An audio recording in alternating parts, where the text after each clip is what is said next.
right, welcome back to the show, everyone.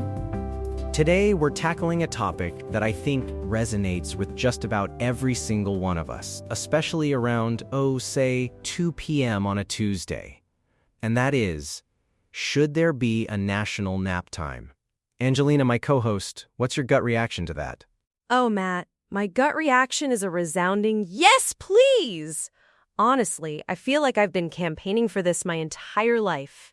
You know, you hit that midday wall, and all you want to do is just curl up under your desk for 20 minutes. It's not even a full nap, just a power snooze. A power snooze. I love that. And it's funny because when I first thought about this, I immediately pictured everyone just stopping whatever they're doing, traffic grinding to a halt, doctors mid-surgery taking a break, and just, dozing off.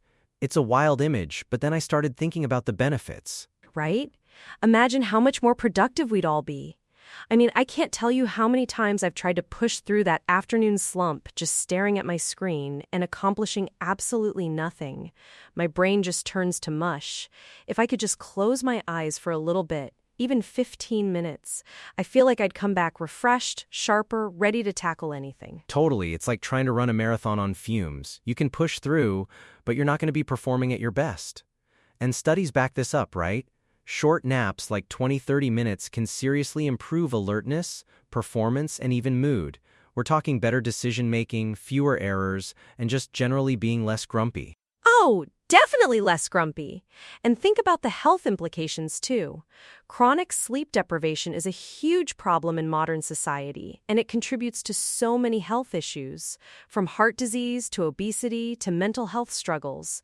A national nap time could be a small step towards addressing that on a societal level. That's a really good point. It's not just about productivity, it's about overall well-being. But let's play devil's advocate for a second. How would this even work logistically?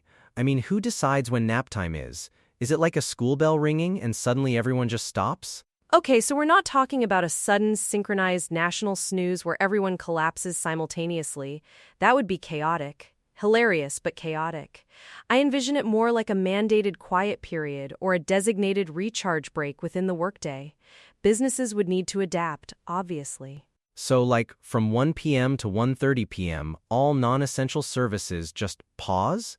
Think of the economy, Angelina. What about retail? What about hospitals? You can't just tell a surgeon, hey, it's nap time, gotta put that scalpel down. Okay, fine. Obviously, essential services would have to have a rotating schedule or perhaps exempt some critical roles. But for the vast majority of office workers, factory workers, even students, it could be revolutionary. Think of schools. Kids get so antsy in the afternoon. A 20-minute nap could save a lot of headaches for teachers. Kids napping in school, that's less revolutionary, more nostalgic for some of us, right? I remember quiet time in kindergarten, but as an adult, having a designated place to nap at work, not every office has a nap pod, True, but if it became national policy, then companies would be incentivized or even required to provide adequate resting spaces. Maybe it's a quiet room with recliners, or even just allowing employees to go out to their cars for a bit. The point is, the option would be there, and it would be encouraged, not frowned upon. Yeah, because right now, if you even hint at wanting a nap in the workplace, you're seen as lazy or not dedicated. It's this weird badge of honor to pull all-nighters or power through without sleep, when in reality, it's detrimental. We're celebrating burnout, essentially. Exactly! It's a cultural shift we need. Think about other cultures where napping is already ingrained, like the siesta in Spain or parts of Latin America. They understand the value of that midday break. They don't see it as laziness. They see it as a necessary part of a balanced, productive day. That's a great comparison. The siesta culture is fascinating because it's so integrated into their lifestyle. But even then, economic pressures have made it less common in modern urban centers. So even cultures that embraced it are starting to move away from it. Is it a pipe dream for us to try and implement it now? I don't think so. I think with the rise of remote work and more flexible schedules, people are starting to realize the importance of managing their energy, not just their time. A national nap time could just be a formalized extension of that. Imagine, instead of feeling guilty for needing a break, you're actually following the national guideline. Okay, I'm almost convinced. Picture this. The clock strikes 1:30 p.m. A gentle, pleasant chime sounds across the nation. Everyone finds their spot, Some have fluffy blankets, eye masks, others just lean back in their chairs. For 20 minutes, there's a collective, peaceful silence. Then, another chime, and everyone wakes up, feeling utterly rejuvenated.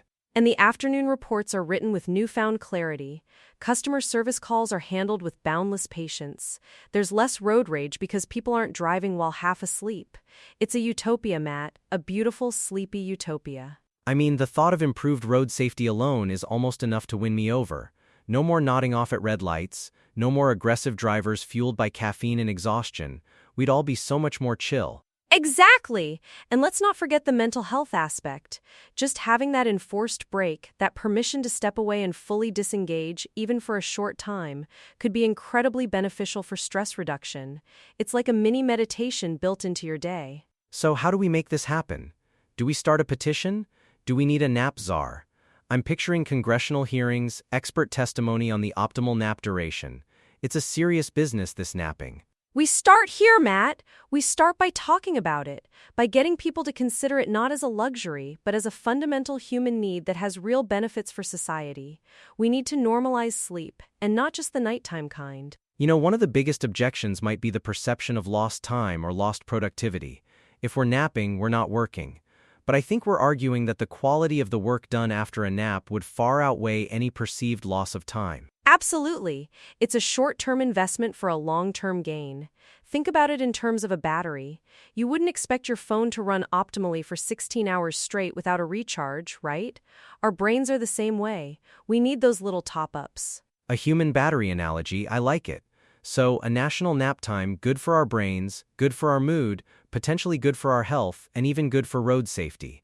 The downsides seem to mostly be logistical, and maybe a bit of a culture shock for some. Exactly. And logistics can be figured out. We're smart enough as a society to implement complex systems.